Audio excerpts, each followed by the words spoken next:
incredible aesthetic today with the baby toy and the sun coming through the windows. This is going to be a car vid of car vids. I have a feeling.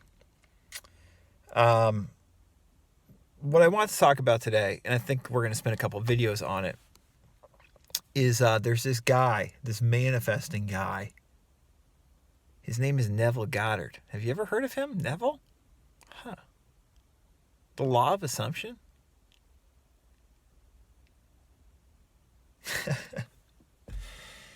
Anyway, for those of you unfamiliar with this channel, being facetious, I've heard of Neville before, and is actually a long time interested person in Neville's approach. It's been pretty fascinating to see the change of how people look at his stuff and how it's interpreted by people. And Neville, as we've discussed a lot on this channel, has gotten a lot more popular the last couple of years. Especially, it seems like, through social media, Neville and the quote-unquote law of assumption have become, much more of a, you could really say, selling point, because it does seem like a marketing thing more than anything else as far as I'm concerned.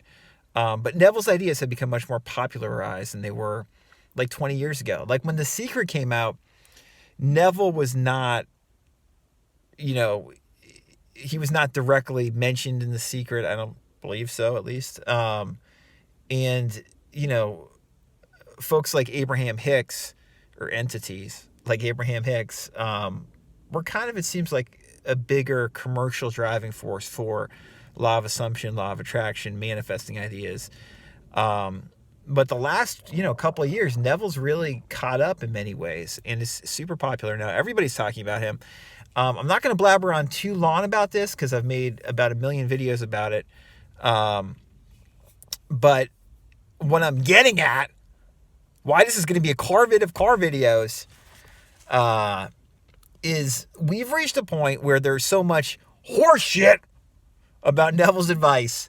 It's so fucking terrible compared to what it could be. What I personally hoped that it would be, like when I wrote Relax More, Try Less back in 2015, where people started to take Neville's ideas more seriously, and intelligent thinkers and, empathetic people and counselors and therapists, psychologists, scientists started looking into what Neville was talking about in a more interesting way. Instead of that, we get this marketable, commercialized bullshit law of assumption stuff, which seems more like a cult.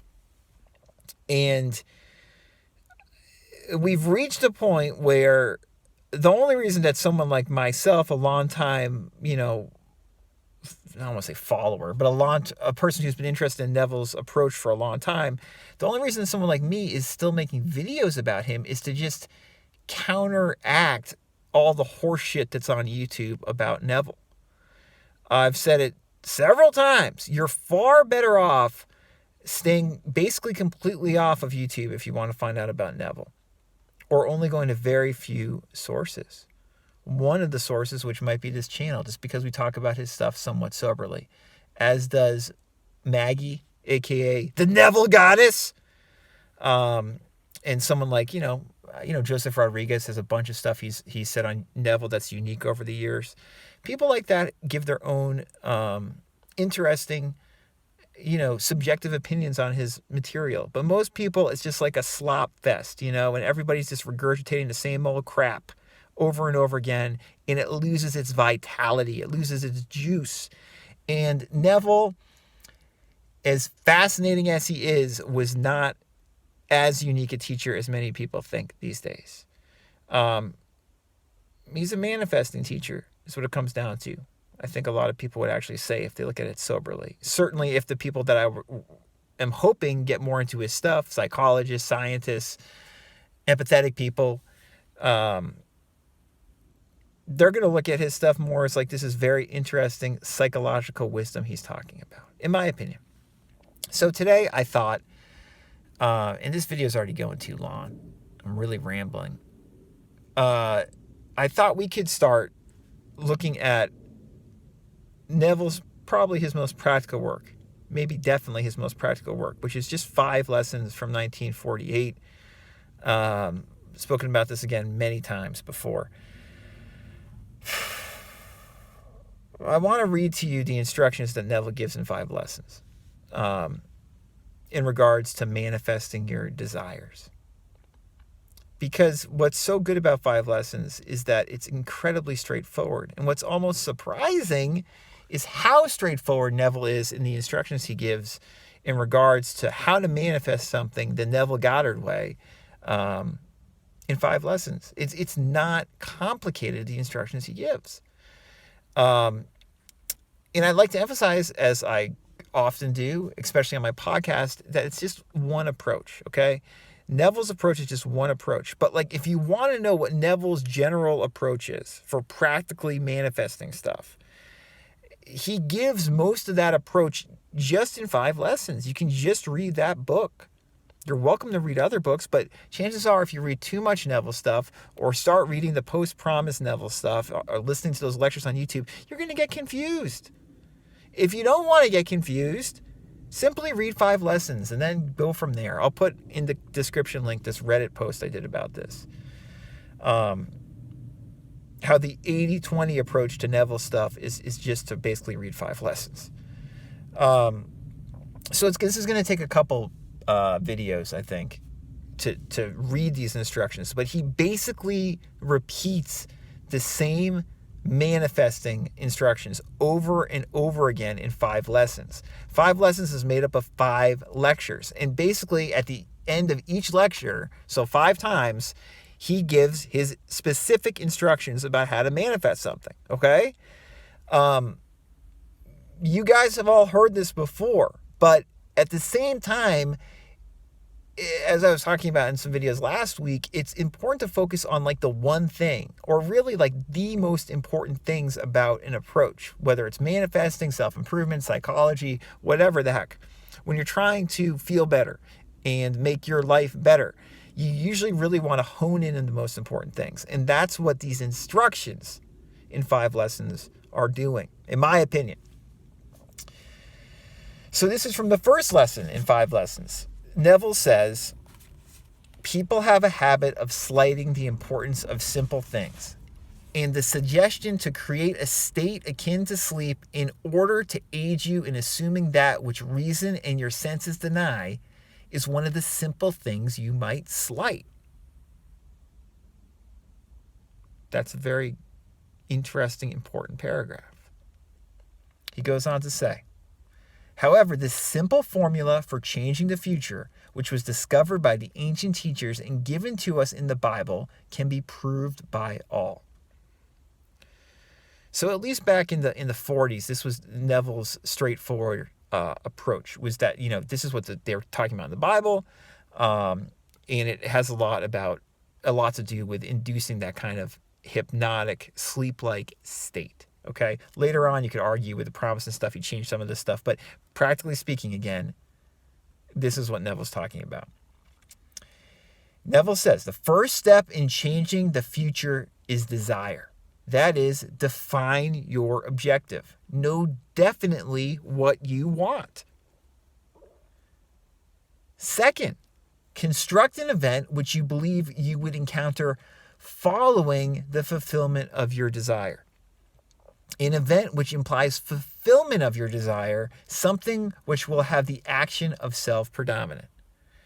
The third step is to immobilize the physical body and induce a state akin to sleep. Then mentally feel yourself right into the proposed action. Imagine all the while that you are actually performing the action here and now. You must participate in the imaginary action, not merely stand back and look on, but feel that you are actually performing the action so that the imaginary sensation is real to you. So that's the beginning of the instructions he gives in this first lesson, okay? I'm not even going to read all of it because this was enough just right now, just to chew on this some. If you're new to Neville, and you're probably not if you're watching this channel, but if you are new to Neville, think about the few things Neville said here, and then we'll continue next video with more things that Neville said. He said, The first step is knowing your desire. That is, define your objective. Know what you want. Know what you want. Secondly, construct an event in your mind that would follow the fulfillment of your desire. In other words, your desire's already been fulfilled. And the third step is to immobilize your body and get into that state akin to sleep. That relaxed, you could say almost hypnotic state, that trance-like state, that relaxed state, right?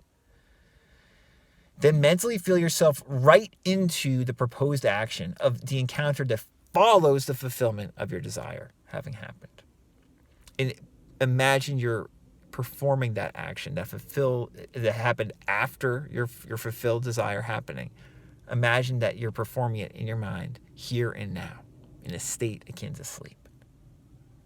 Feel that you are actually performing the action so that the imaginary sensation is real to you. Okay? That's just a couple steps that Neville gives in these 5 lessons lectures. I'm going to read more from that tomorrow or whenever I do the next video. Let's strip this down back to the basics if we want. There's so much Neville stuff out there that makes it seem like his advice is really, really complicated. But 5 lessons is so good because the advice he gives is actually very straightforward. It's very simple. It doesn't mean it's always easy to perform it, but it's very simple and straightforward what he is saying. And you're going to see more of that in the next video, but there's a lot to chew on in what we just went over. And there's so much to chew on in 5 lessons. If you haven't read or listened to this book recently, I would suggest doing so again, as opposed to watching a cajillion random Neville videos on YouTube that are not nearly as helpful, let alone good. Till next time, ta-ta.